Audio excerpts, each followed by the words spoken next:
Assalamualaikum warahmatullahi wabarakatuh. Kembali lagi di channel saya. Welcome back to my channel. Gimana kabar kalian? Semoga sehat dan baik-baik selalu. Oke, pada kesempatan kali ini kita akan membahas atau menganalisis dua buah rangkaian fonematik. Nah, seperti ini. Oke, ada rangkaian satu dan ada rangkaian dua. Nah, kita bakal menganalisis apa sih bedanya dari kedua rangkaian ini. Oke, mari kita simak videonya. Kita bahas yang rangkaian pertama dulu. Nah,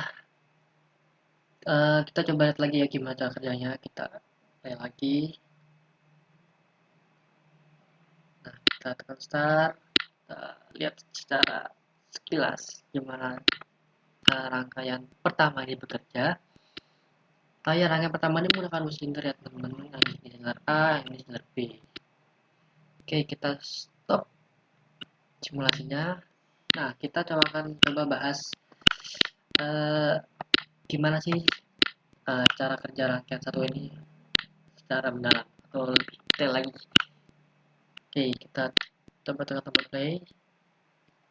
Kita bahas step by stepnya. Jangan lupa kita tekan tombol ini dulu. Ini buat melihat step per stepnya. Kita tekan tombol start. Nah, oke, di kondisi pertama ini, ketika tombol start ditekan, arus akan masuk atau akan mengalir ke Y1 atau solenoid 1. Nah, ini akan aktif. Kemudian si solenoid Y1 yang aktif ini akan memicu atau membuat silinder A akan bergerak maju. Oke, coba kita ke step berikutnya.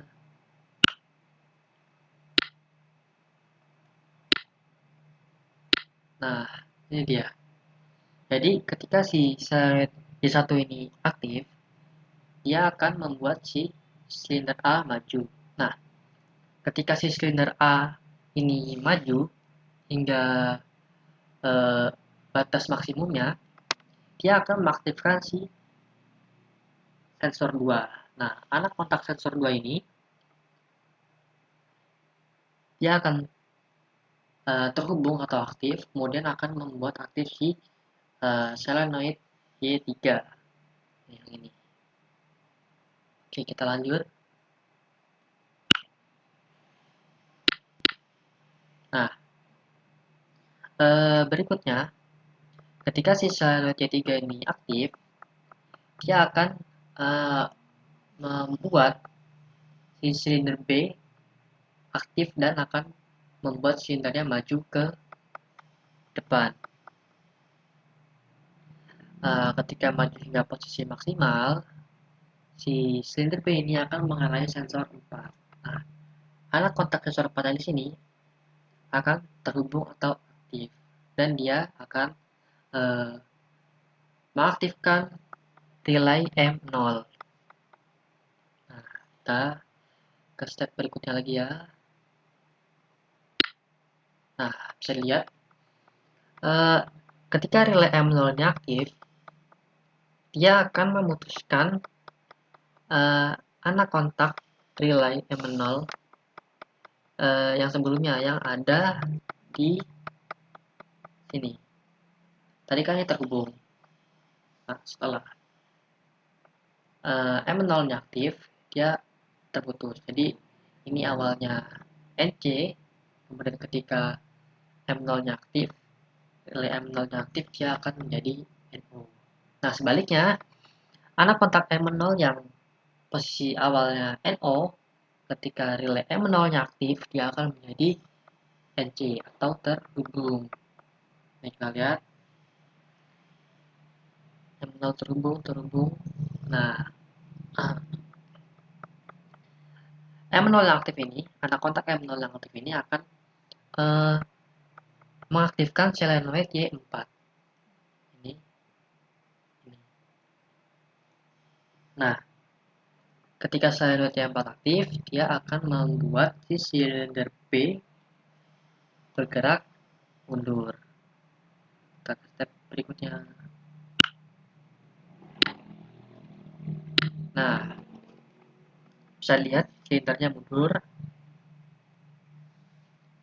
Oke, ketika si silinder B ini mundur hingga posisi maksimalnya, dia akan mengenai sensor 3.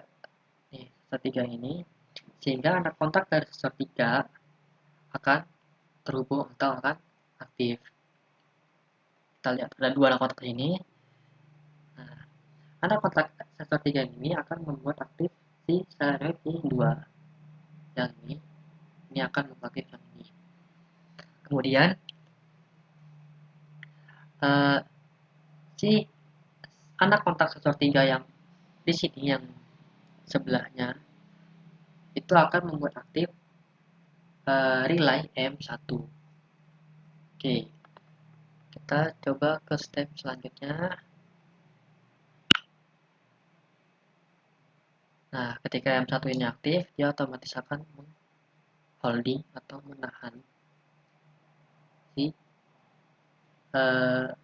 anak kontak M0 dan anak kontak sensor 3 yang di sebelah sini. Oke, kita lanjut. Nah, bisa dilihat silinder A sudah mundur dan kembali ke posisi awal.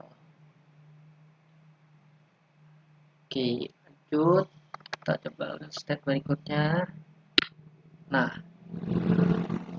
jadi ketika si silinder A sudah kembali ke posisi semula atau posisi awalnya, si anak kontak sensor 3 ini akan nonaktif. Kenapa nonaktif? Karena si sensor satunya telah aktif. Nah, M1 di sini akan berfungsi sebagai holding atau penahan rangkaiannya agar dapat berulang. Nah, itu dia cara kerja dari rangkaian satu. Nah, oke, kita lanjut ke rangkaian yang kedua. Oke, sama seperti rangkaian pertama, kita coba lu cek cara kerja dari rangkaian kedua ini. Kita tekan play, kita tekan tombol start. Nah, teman-teman bisa praktikkan gimana cara kerja dari rangkaian kedua ini. Oke, kita stop. Oke, kita coba bahas lebih dalam lagi. Kita akan bahas si rangkaian kedua ini secara langkah demi langkah atau step by step.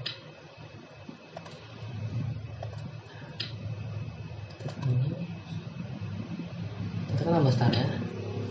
Nah, ketika tombol start tekan, otomatis arus listrik akan mengalir atau akan masuk dan mengaktifkan si solenoid Y1. Nah, sel Y1 yang aktif ini, dia akan membuat si silinder A, yang ini A, yang ini B, sama seperti di rangkaian pertama.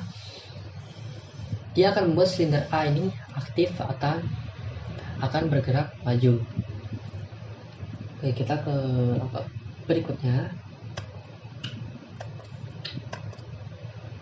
Nah, di sini, ketika si silinder A ini maju hingga batas maksimal, dia akan mengenai sensor 2.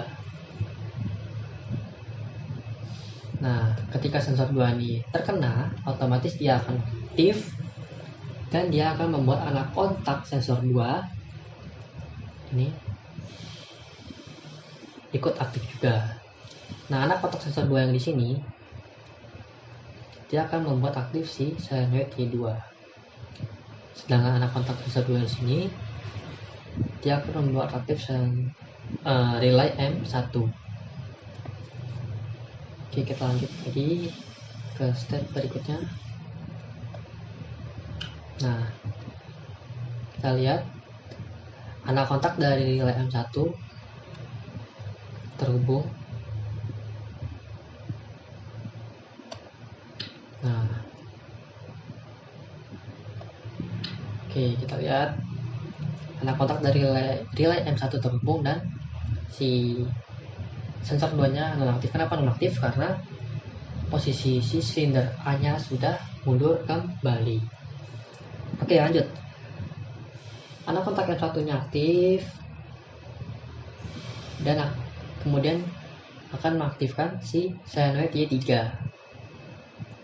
Solenoid Y3 di sini. Kita lihat lagi step berikutnya.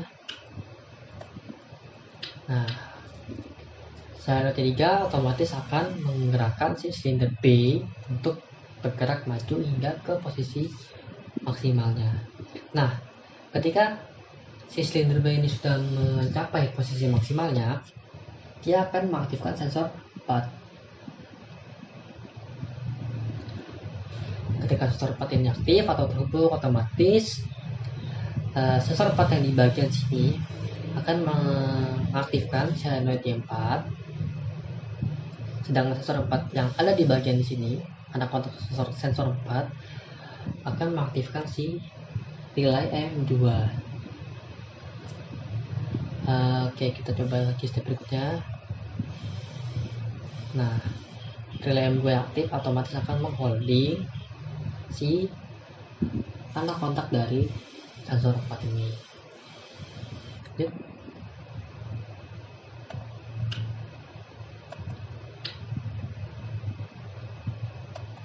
Nah, kita lihat ketika solenoid Y4 aktif, dia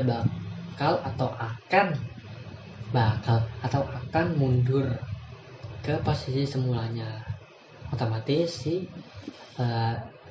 sensor 4 tidak aktif lagi karena silindernya udah mundur. Dan anak kontaknya pun juga sama, tidak aktif. Nah, M2 yang terholding di sini akan membuat gerakan rangkaian ini berulang ke seperti gerakan atau sistem kerja saat pertama kali dihidupkan. Nah, oke, gimana? Setelah melihat cara kerja atau sistem kerja dari kedua rangkaian ini, terlihat kan perbedaannya apa? Oke, coba kita lihat lagi si rangkaian satu gimana cara kerjanya.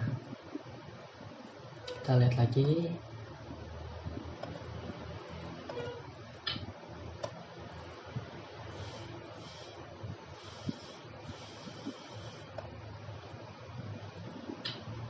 Oke, berdasarkan cara kerja dari rangkaian satu, maka dapat kita simpulkan bahwa rangkaian satu ini bergerak dengan pola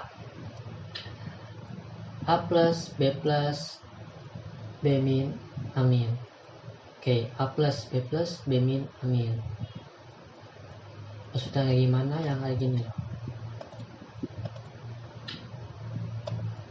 A plus, B plus, B min, A min. Plus, B min, A min. Nah, itu pola kerja dari si rangkaian satu. Jadi gimana pola yang rangkaian 2? Kita stop, kita play dulu rangkaian 2. Nah, kita lihat. Oke, mana? Nah, si rangkaian 2 ini menggunakan pola A plus A min, B plus B min. A plus A min, B plus B min. Coba kita lihat lagi start kembali. A plus A min B plus B min, A plus A min B plus B min. Nah, jadi jelas ya perbedaan antara kedua rangkaian ini adalah pola geraknya, pola gerak dari cara kerjanya. Kalau yang rangkaian pertama itu A plus B plus B min A min, sedangkan rangkaian kedua A plus A min B plus B min. Nah, itu perbedaan yang paling terlihat atau paling mendasar. Selain itu juga terdapat perbedaan pada penempatan komponen beserta anak kontak di masing-masing rangkaian kontrolnya. Itu berbeda ya. Kalian bisa lihat. Di sini ada M0, di sini ada. Di sini yang di holding 2 komponen, di sini cuma 1 komponen. Oke. Nah, mungkin itu saja yang dapat saya sampaikan mengenai analisis perbandingan dari kedua rangkaian ini. Seperti yang tadi saya sampaikan, bahwa perbedaan kedua rangkaian itu terdapat pada pola geraknya atau cara kerjanya. Kalau yang rangkaian pertama itu menggunakan pola A plus B plus B min B A min, sedangkan rangkaian yang kedua menggunakan pola A plus A min B plus B min. Mungkin dulu video kali ini. Sekian pembahasan rangkaian pneumatik dari saya. Saya mohon maaf bila terdapat salah kata, salah ucap, atau ketidakjelasan penyampaian. Mohon dimaafkan. Semoga kita bisa bertemu di lain kesempatan, tentunya dengan video yang berbeda.